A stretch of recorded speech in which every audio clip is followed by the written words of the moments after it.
And I always bring up the analogy of like we're elite performers. Like we're very similar to professional athletes. And if you want to be on our team, it's hard to make it. But if you're on this team, it's like you're competing at the highest level. Because of that, we're going to take care of you though.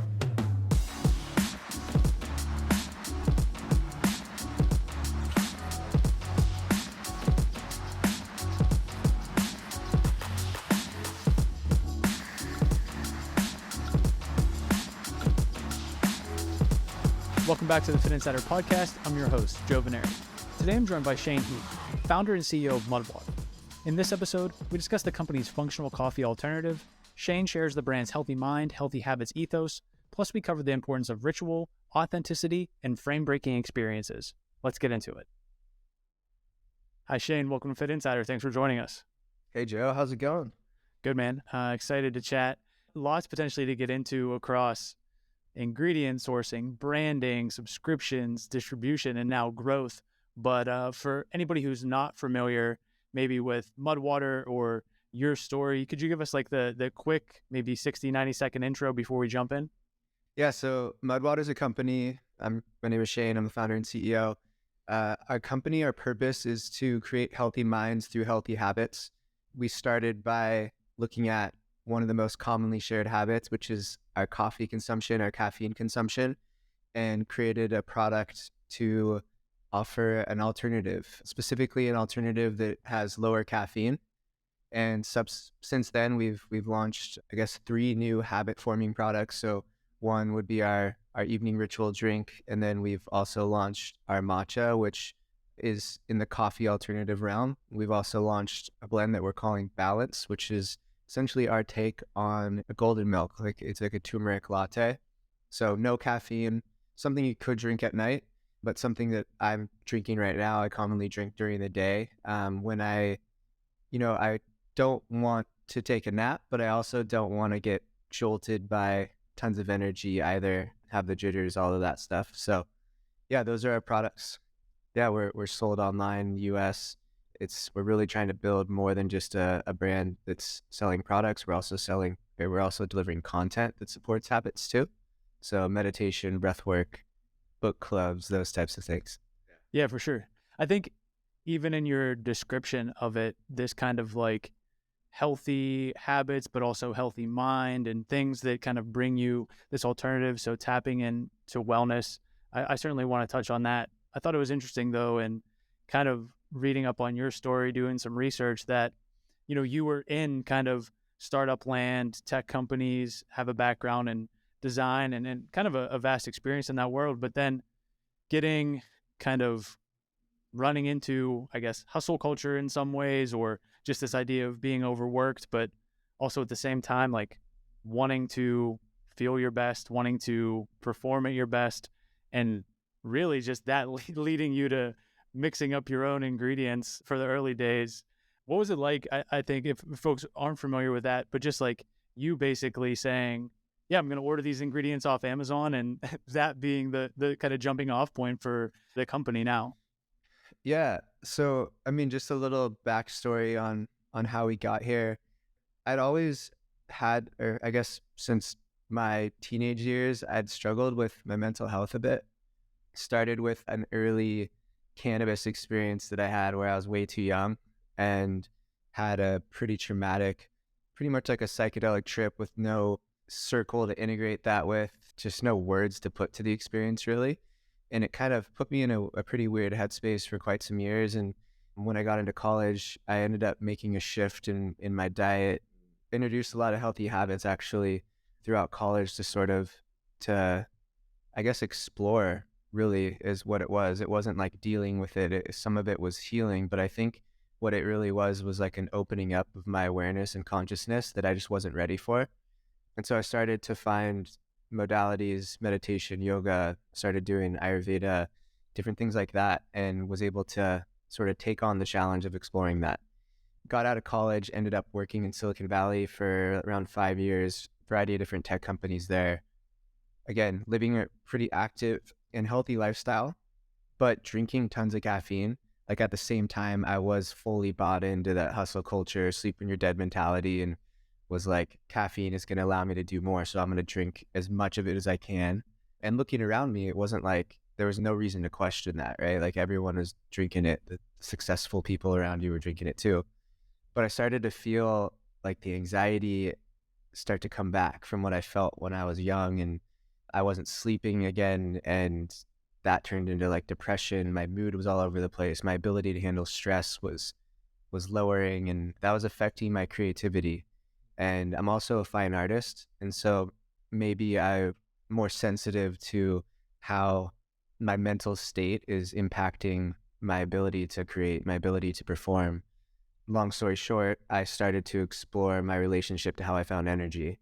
I was like, why am I not sleeping? Maybe I have, the variant of the CYP1A2 gene that's becoming more popular that determines your metabolism of caffeine.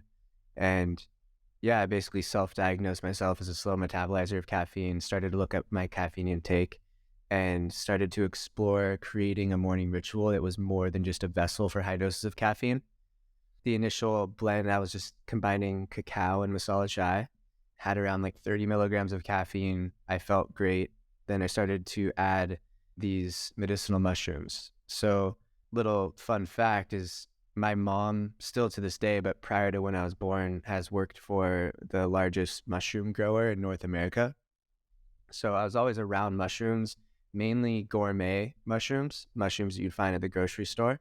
But mushrooms were not like a foreign object to me. And so when I started to read about mushrooms like lion's mane and its impacts on the mind and cognitive function, focus, or cordyceps for physical performance and those types of things, I was like, I like mushrooms. I'm comfortable with mushrooms. So cool. I'll just add that to my cacao and masala chai blend. Added chaga, reishi, turmeric, etc.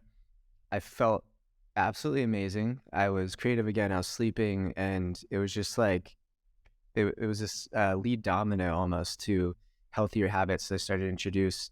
And I would bring this drink with me everywhere, and people were like, ask me what it was. And the aha moment for me was, my assumption was I have a problem. I've had a problem since I was a teenager with mental health. And because of that, I can't drink caffeine, but everybody else is fine. Or I can't drink high doses of caffeine, but everybody else is fine.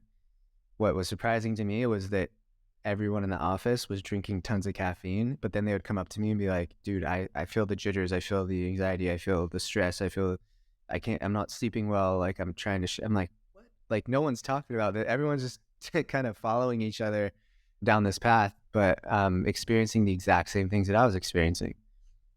So I was like, okay, I know how to build brands. I know how to design websites. I know how to make this product. Obviously, I'm making it for myself. So I'll put up a website and start sharing it with others. And that was it. Over the course of a weekend, it was the most pure artistic experience that I feel like a business could ever have. Like it was intuitive. It was 2 days of building, like figuring out like how I wanted it to look, how I wanted it to sound, just coding the website, putting it live, throwing up a couple Instagram posts that said, I'm not mad at coffee, I'm just disappointed, so I made something better. It was just like fast, and I was working full time. I had no money, no savings, but I was just like, this is it. Like I felt it. Yeah, within a couple months, I was still working full time, but I was coming out after work. I'd go to the commercial kitchen, like mix up all night. Like it was crazy. I'd come home during the day. I'd hired my roommates' girlfriends, and all of their friends would come and put them into tins. And then I'd come home on my lunch breaks and ship them out, and then go back to work, do the same thing over and over again. And it was just like, it was everything I'd learned in my entire life, from the outside, the career side and the health and wellness side, through the art side, and then combining the business side, and just find product market fit, like, up and to the right. Like I knew I needed to raise money in order for me to do this full time. And so within, I think, 8 months after launch, I was able to raise the first round and quit my job. And it's been a wild ride since. Yeah. Right on. Was that, and just in terms of, I don't want to necessarily go month by month or year by year, but was that 2018, or was that prior 2018? Yeah. So yeah, the site was launched in May of 2018, and I think I got the first order that wasn't my mom on like May 15th or something like Yeah, right on. Yeah, you always like to see that one come through. that. And from that time, you take a step back, and maybe even now, it's like so many things lined up. There was like, just in general, people starting to maybe rethink energy levels and anxiety and caffeine and seeking out alternatives, and maybe even some other kind of powders and drinks coming on the market or starting to gain traction. But at the same time, you also have, basically, and still to today, energy drinks are flying off the shelf, right? People are still looking for like, how do I get this boost, and haven't quite figured out, right, how to manage their day-to-day energy levels, their sleep, and all the things around like improving cognition or anything else you think about when you think of like functional ingredients. But to hear you talk about it, it was much more just intuitive, kind of following your own path, thinking about what you needed. How much of, if any, at that time were you like, hey, there's an opportunity in the market, this is something I'm pursuing? Or is it purely, as you said, like you had this problem, you were trying to solve it, and it just kind of clicked? I think the common misconception about intuition is that it's this kind of like, it's just like a gut feeling and it's not using data. But intuition is the amalgam of your experience. It's the data that you're gathering on a day-to-day basis. And so I'm listening to podcasts basically like constantly all day long. It wasn't like a literal, like I went to a whiteboard and kind of like market size, this is going to be a big opportunity. That there was none of that. But I'm sure there's a lot of unconscious that going on, where I was like seeing people gravitate towards what I was drinking and interacting with them and feeling their problem and seeing the solution in front of me. And I'm sure there's a lot of just like inner searching going on, just seeing and hearing all these podcasts over the previous years and just feeling that momentum. So the intuition was just this kind of smoothie of everything that I'd heard and just feeling where the market, the industry, I guess more so like where culture was going, where the population was going. And I think where it's going, it's like there was a problem, there's been a problem. And I think if you look over the last like 2 years, you're really seeing like the wave start to fully form, where mental health and people's vulnerability, people's awareness of their issues are no longer like swept under the rug like they used to be. I mean, there's like a Netflix, one of like the top trending things on Netflix is Jonah Hill talking to his therapist, right? Like that would never be out there 10 years ago. I went to a comedy show a couple weeks ago, and like when you see comedians talking about like mental health, like on stage, like comedians are kind of the tip of the spear. This is like what's going on in culture. It's like, yeah, there's a big shift now where they're looking for solutions. And I'd found one at that time, and I'm like, I think there's going to be a lot more people searching in the future. So Yeah, I think that's one thing that really stands out about the brand, the website, even some of the stuff that you personally post on social media. It's like making this connection between the product, the brand, and mental health, and bringing in ritual and bringing in kind of this awareness. You mentioned the cultural awareness, but connecting the awareness directly to the product. That's something that, I think a lot of times, right, you have somebody will kind of start a company, they'll have this insight, they'll have the intuition, as you say, and it's all their experiences coming together, and they end up creating the thing, but then actually linking that to a broader meaning or having that resonate with consumers in that way. How much of a challenge was that? How did you even set out to do that in terms of like, hey, this is the type of content we're going to put out. This is what the brand's going to stand for. This is how we're going to make that connection to make it something than just, potentially a commoditized product, which can happen sometimes. I have this philosophy that I guess it's around root causes and the importance of solving the root cause. And I think in reflection, looking at a lot of the problems in culture, or maybe like a lot of the problems in our solutions, a lot of the ineffectiveness in our solutions is that we're obsessed with solving the symptoms, and without solving the root cause, like the symptoms tend to find a way through, like the solutions are short-lived or ineffective. I think when you look more broadly at all the problems in the world, it's like, it's really overwhelming. Like there's so many seemingly disseparate, disconnected issues, from climate to poverty to hunger to shelter to disease. Like, how is this ever going to get solved? And I think I find a little bit of relief under this philosophy that everything starts in the mind, like from how we treat each other to how we treat ourselves to how we treat the planet to the businesses that we're inspired to start. Like, it all comes from a healthy inner space. And conversely, when that inner space is unhealthy, a cascade of negative outcomes is surely to follow, right? Along all of those lines, how we treat ourselves, the planet, etc. And I think you look around and it's like, that's the result of sort of a unhealthy mind and unhealthy mental space. People are starting businesses where you're like, does that really need to be started? I don't know.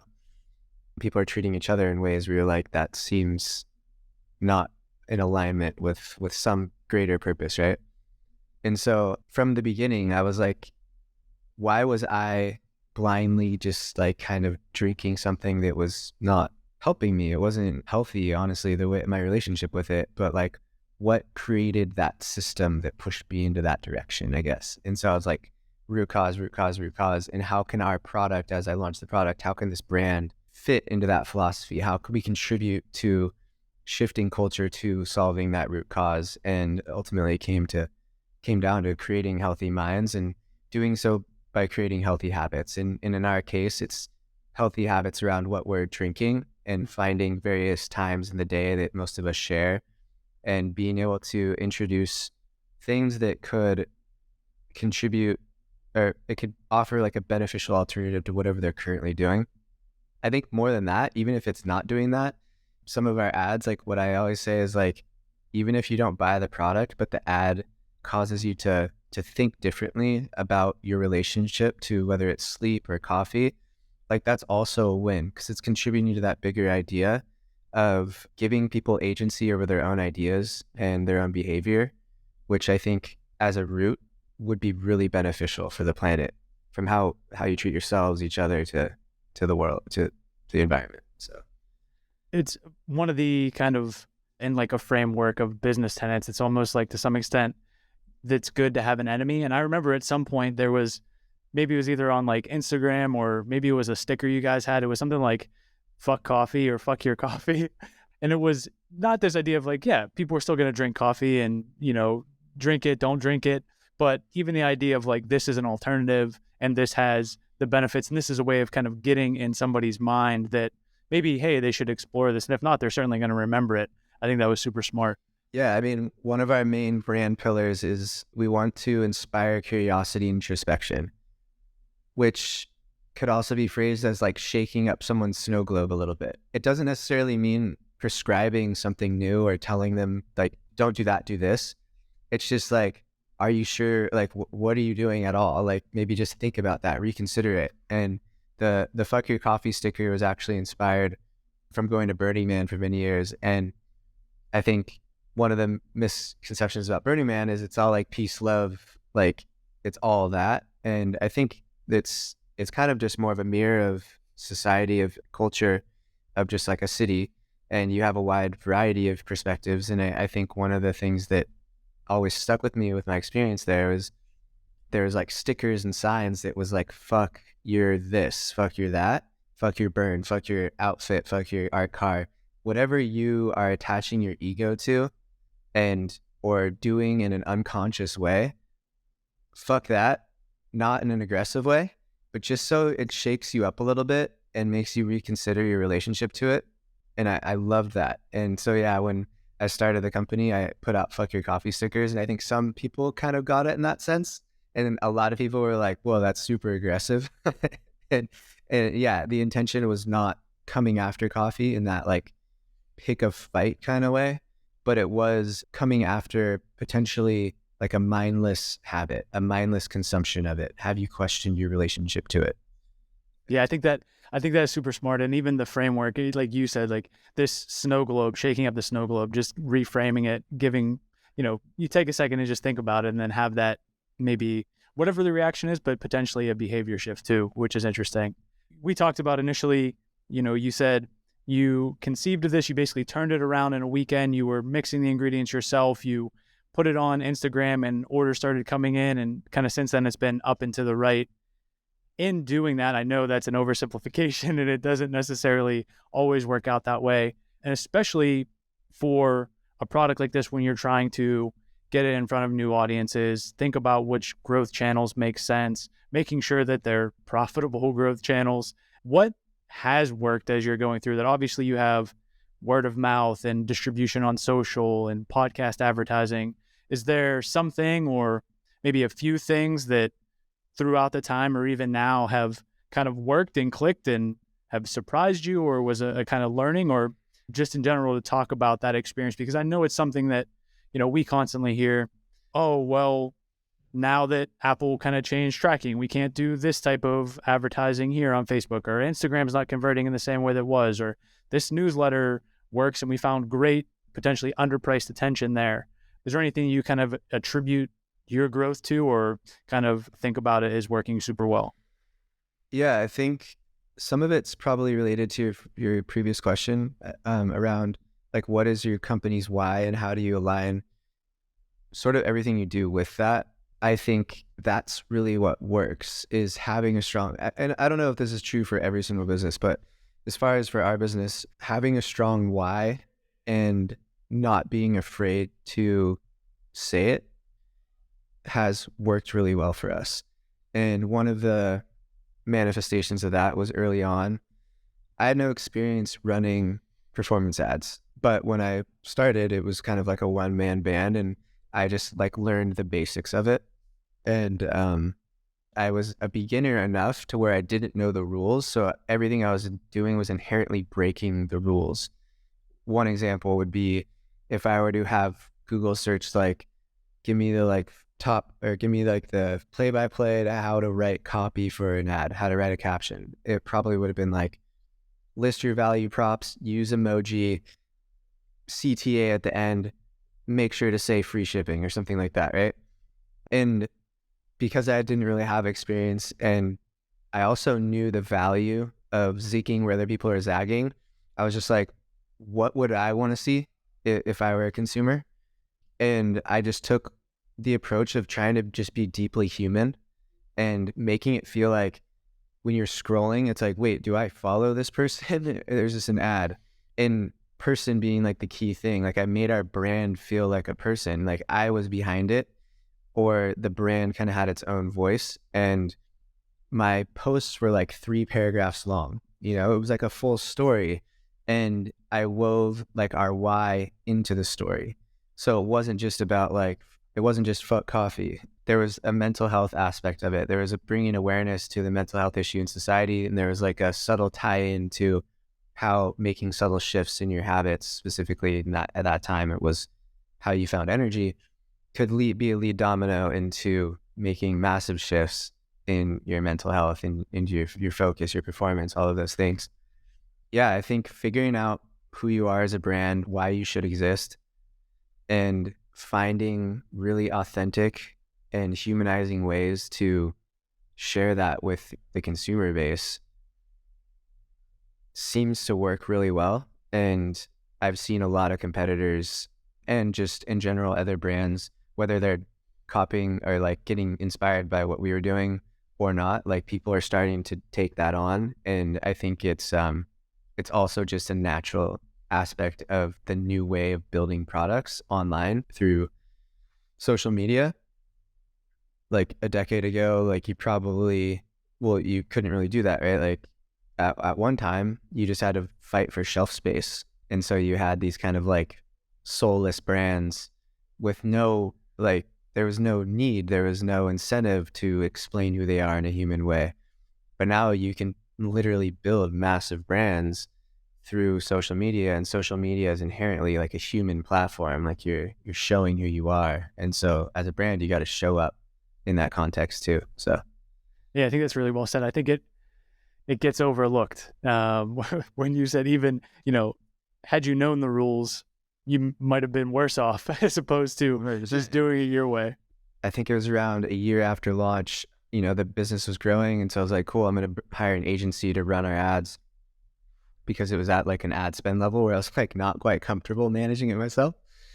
And yeah, I think we had an agency for around 6 months, and our performance like tanked because they're just running all these like cookie cutter, like, oh yeah, we know what to do. Like, we managed a bunch of brands, and they just like applied kind of this rinse and repeat method, and I had to fire them and bring it in house again, so yeah, know the rules so you can break them is a quote I love. I think is Picasso, and I think it's a really applicable one here. Yeah, I think when you were describing it and even talking through it to this point, I wanted to ask, so much of this seems like it was very, this is another word that gets thrown around a lot. It's very authentically you. You had this, the idea, the early inception, the execution of it, figuring a lot of the pieces out, being able to make these connections based on your personal life experience to that point. And even in so much as like writing these ads and communicating the brand, how difficult has it been? You mentioned hiring this outside agency. How do you carry all of that through, which is very much like you, into the team, the people that you're hiring? And is that, more challenging because you have this why behind it, this authenticity behind it? It's super tough. Yeah, it's super tough for a lot of reasons, I think. I think the first reason is that a lot of who our brand, like if you try to describe someone's personality, or if you were to try to describe your personality, you're trying to translate feelings and like visuals into a language that isn't quite, equipped to do, like to fully paint that picture, right? And for me, is like how I felt the brand and what I wanted the brand to be and what I felt like it was. I had never transcribed that into written word or spoken word or any of that, right? And traversing that is just difficult, and it's never going to be perfect. It's just impossible because it's just the language doesn't calibrate to that. However, it's essential for your business to scale in order for you to bring on new people. And I think as a founder, you have to have the acceptance of like the brand is going to evolve from how you felt it inside to what it looks like, what eventually becomes. And there has to be kind of this gratitude and appreciation for that that natural evolution. But you can do things to help in that transition. And one of the things that we worked on for a while is called a brand framework. And it's really clearly defining the why is kind of the first step, the purpose. But then you sort of take that next step down and you define your brand pillars. These are the things that make you unique. This is your secret sauce. And you could have like 5 brand pillars. Like I brought up one, inspiring curiosity, introspection. Another one is being deeply human, making natural and efficacious products, challenging the status quo, like these types of things. And you can also weave that into like, what is the core philosophy? And our core brand philosophy is that we believe that if you can change the mind, if you can believe that you can change your mind, you can change anything. So it all starts with the mind, back to that kind of root cause. And if you create this structure, if you kind of paint those guardrails and start to repeat that over time, and as you're creating work, you're like pointing out, oh, that's kind of hitting a wall. It's not hitting that pillar. Oh, we're running into this wall, and people start to find their way through the room. Yeah, it's going to be an evolution probably from what you felt like it was.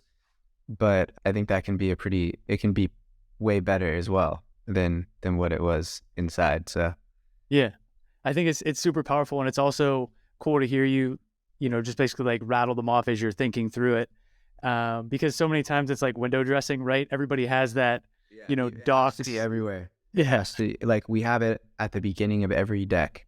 So I mean, especially all of our creative decks, like slide 2, there's like an opening slide, brand framework.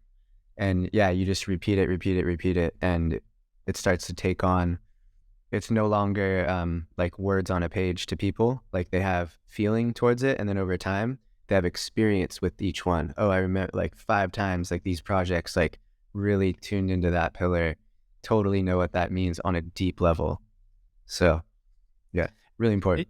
Yeah, maybe, I guess, a couple more questions before we get you out of here. One, along those lines, almost everything you've talked about to this point, and one of the questions I always have when you think about like different products based on functional ingredients and being able to get distribution, it always comes down to like, oh, could somebody else do this, or how do you have that kind of differentiation? You've made that all abundantly clear in terms of the why, in terms of connecting it to something bigger, in terms of having these brand pillars and really living by them.